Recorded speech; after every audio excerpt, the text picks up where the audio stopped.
Hello. Welcome to our IG Live at 5 with the delightful Bif Naked, who will be joining me shortly to talk about her documentary. It has been so widely well received all over the place at film festivals, at special screenings, and we are delighted to have it here. I'm going to do this, I'm going to do this.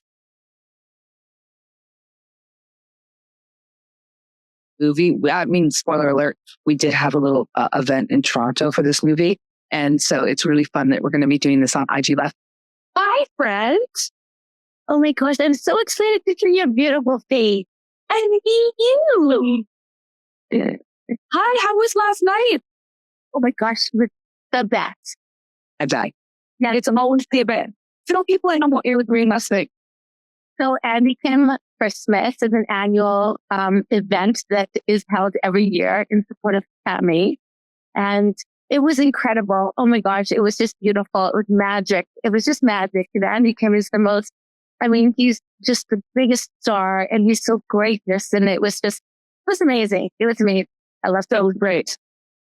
So great. I go on Bill's way back with guitar player Bill Bell. Do you know Bill? Okay. Yeah, way back with him. Anyway, let's talk about you and your documentary.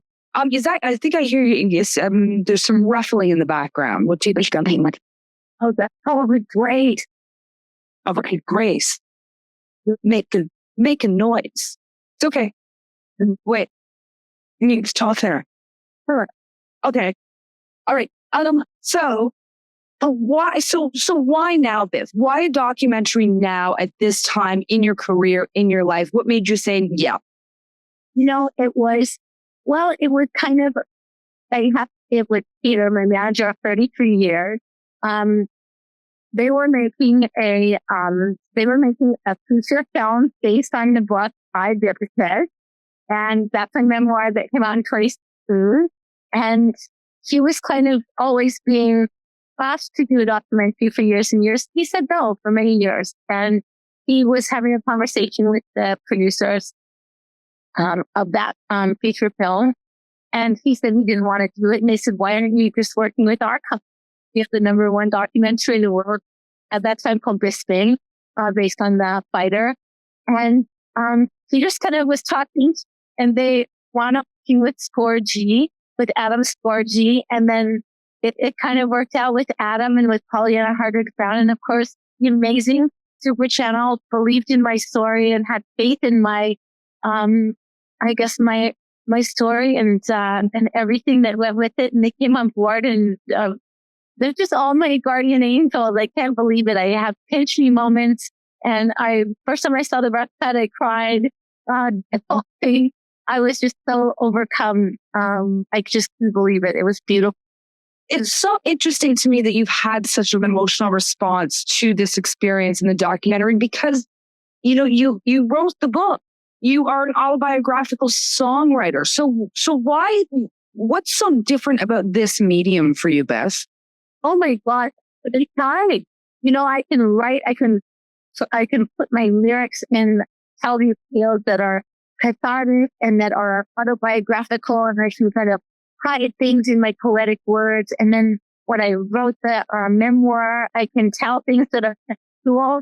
But honestly, when I'm getting interviewed in the documentary, I couldn't hide, and I tell my tale, and I was in tears sometimes, and I was laughing sometimes, and that was it. It was raw, and it was factual, and it was all laid bare on the screen.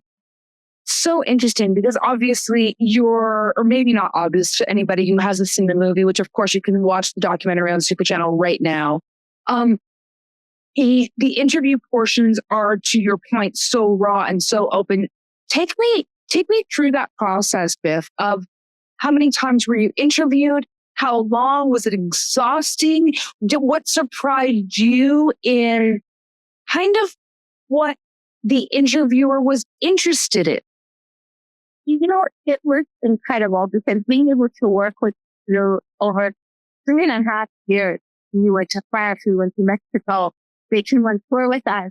And honestly, they became our family, and you bond with them and you have to become really, they're talking about the most intimate details of our lives and of my life.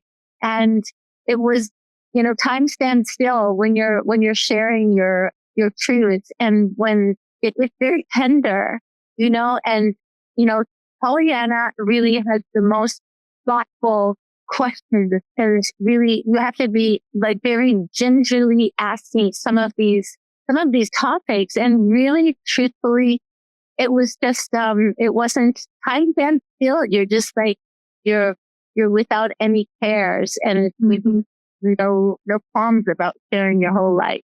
Really. Was there anything that you were like, yee, I don't know. I don't know if I want to put this on in a movie. I like, songs can be interpreted, but like a movie is a bit. Was there anything that caused you any hesitation? Not even for a second, because you know what? One thing is for sure. I always believe that myself, as a human being, I know that my story is, I feel like my story is the same as everyone else in the world. I know that there are some unique elements to my life as an adoptee. I think that that's part of my story. I do recognize that. I know that my story of origin is unique because I was born in India. I do know that being a runaway has unique elements to it.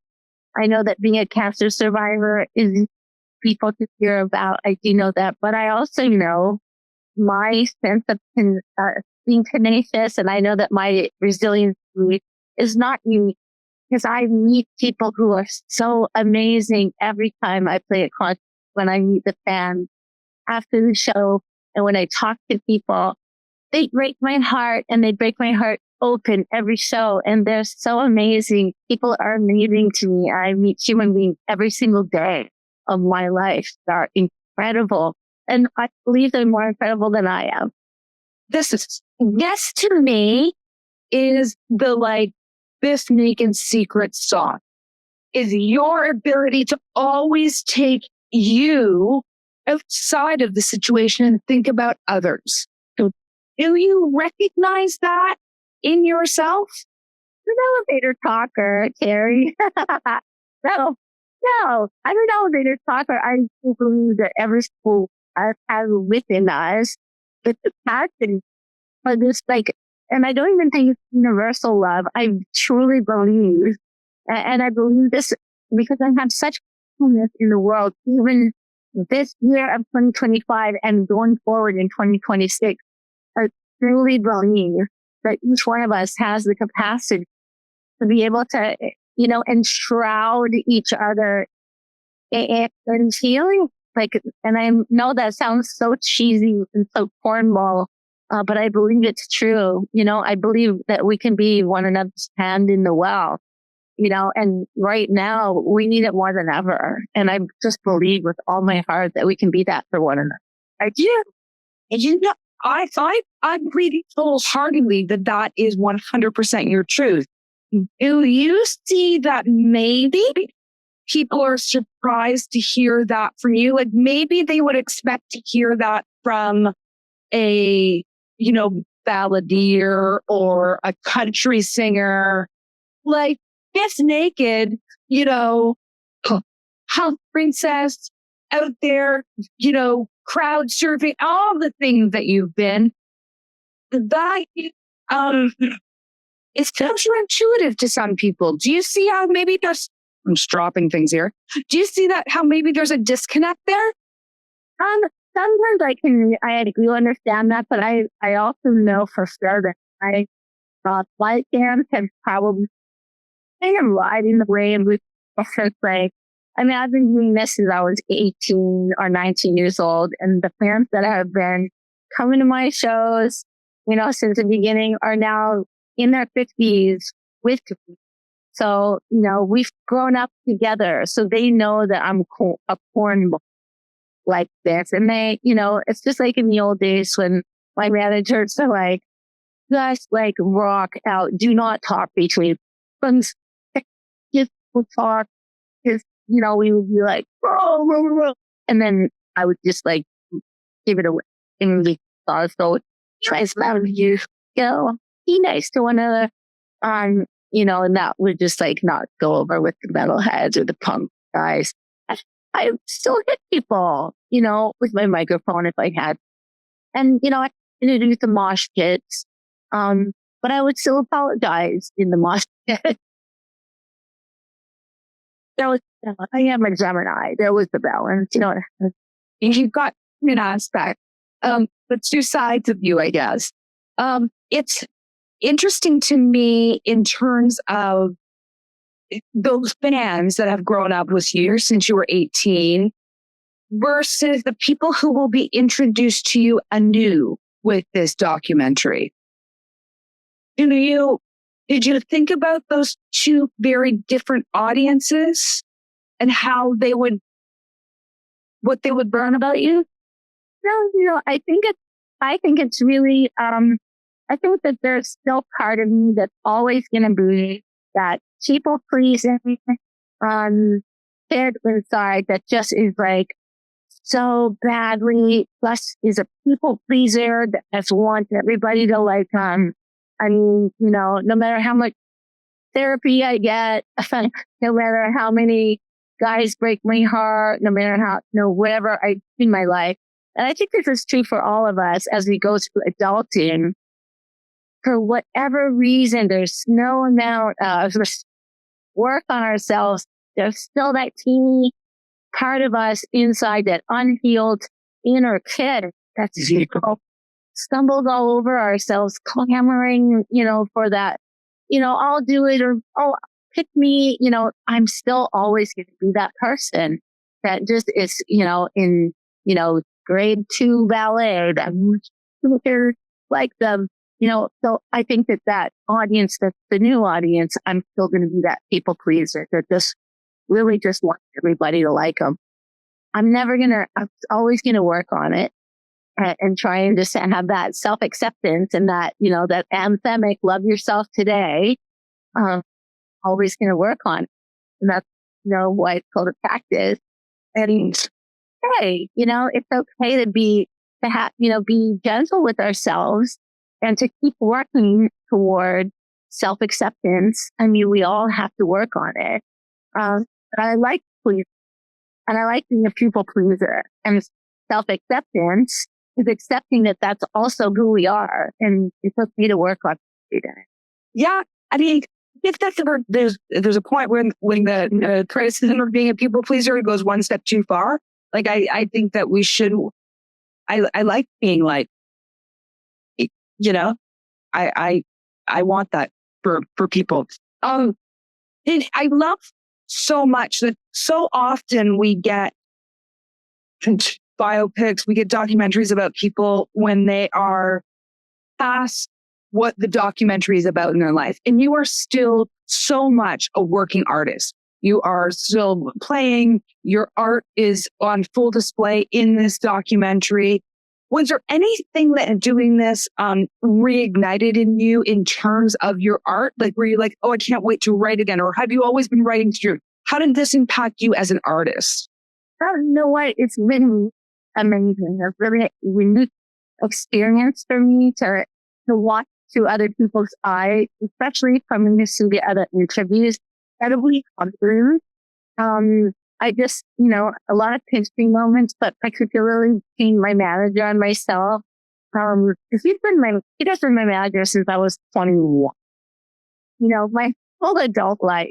And so that's been really, really eye-opening and really kind of beautiful, because also, to see him interviewed at the end and to have him talk about example, 7550, and to have him talk about, Andrew Gannis of Atlantic, and to have him talk about the different qualities of our professional journey was like, I haven't talked about that in a million years, because we've just been working and we've moved on and we've been through another million different labels together, because of course we have our own label and we license them. So there hasn't been an occasion where we've needed to discuss it. So to watch it on the screen and to watch other people learn about that the business has been so touching for me. I cry watching him talk. And it's really nice. I so love the fact that you have been given the opportunity to have, like, you're so busy and being given the opportunity to be retrospective, to look back at everything that like happened and like everything you've accomplished. I mean, it's remarkable.